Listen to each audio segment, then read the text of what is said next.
Meyer, owner of the Union Square Hospitality Group, has been running some of New York City's most successful restaurants for more than 2 decades. If I had to pick between being the best or the favorite, I'd go for the favorite. There are probably places out there that have better technical service than we do, but we believe that it's the whole experience. Mark Maynard Parisi is Danny's managing partner for the Blue Smoke restaurants. I really don't believe that most of what we do is so unique to restaurants. So whether you're a consultant or a retail store or a plumber, you should be able to treat your customers in a certain way. They believe their extra emphasis on hospitality distinguishes their restaurants, and they say it pays off. It pays off hugely to offer great hospitality. As a matter of fact, if you look at the Zagat survey, every single one of our restaurants in a city of 26,000 restaurants is among the top 50 of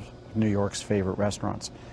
I didn't say New York's best restaurants. So what's their secret? How do they know what their customers are really thinking? Great question.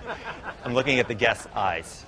And if the guests are looking at each other, we're doing a great job. If the guests are looking around, we're not doing a great job. If the food is taking too long or someone's glass of water is empty, they're going to look around. So that's the first thing we look at. And then usually from that, we get clues as to what's wrong. We just sometimes will engage that guest and say, good afternoon. And while we're saying good afternoon, it gives us an opportunity to see what's up. Seeing what's up, Mark says, actually starts before the guests are even seated.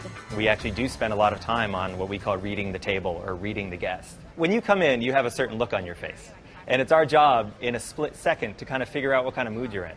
And so if you look like you're with a bunch of friends and you're really out to have an incredibly good time, we might amp up our energy. If you seem to be tense or you seem to be nervous because maybe you're here for a job interview or something like that with a lunch meeting, we might sort of calm our voice down a little bit. With all the attention they give to their customers' comfort, it might be surprising to learn that the customer is not their #1 priority. Put your customer second, absolutely, because if you really want to have great customer satisfaction, your customers will never be any happier than the people who are working in your company. We believe that that relationship between the management and the staff is the most important relationship.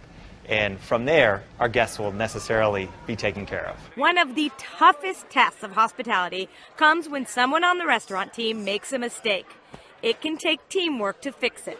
And we really ask our teammates to be incredibly creative and imaginative at saying, I made the mistake, I'm sorry. How can we end up in a better spot than if we hadn't made it in the first place? Danny calls this writing the last chapter.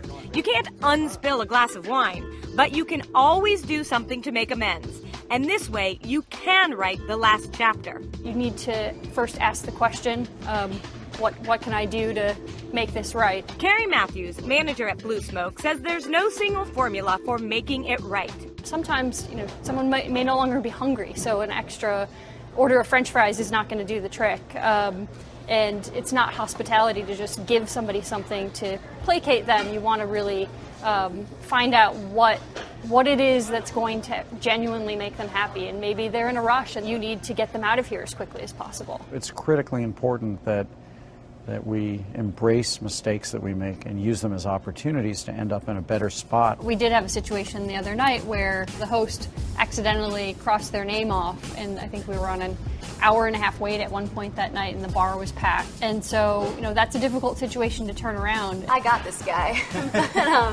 And I think he was even swearing as Carrie was apologizing to the table, and I approached them to guide them through the menu and everything. He was still just so angry, and it takes a lot to keep your calm and to keep helping this person that just hates you. Just keep being there for them and keep trying to correct it. I think the key is really expressing to people how sorry you are and that you made a mistake and owning up to it. Danny and Mark are quick to distinguish this kind of hospitality from what many people call customer service. I think they're using the word in the wrong way. What service means is that a restaurant or any type of business did the things they were supposed to do. When they talk about hospitality, what they're talking about is how did the provider of that service make the recipient feel?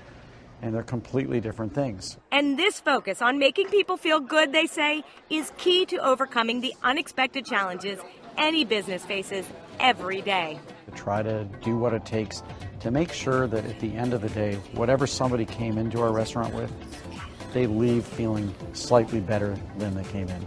And if we can do that, I think our restaurants will have served their purpose.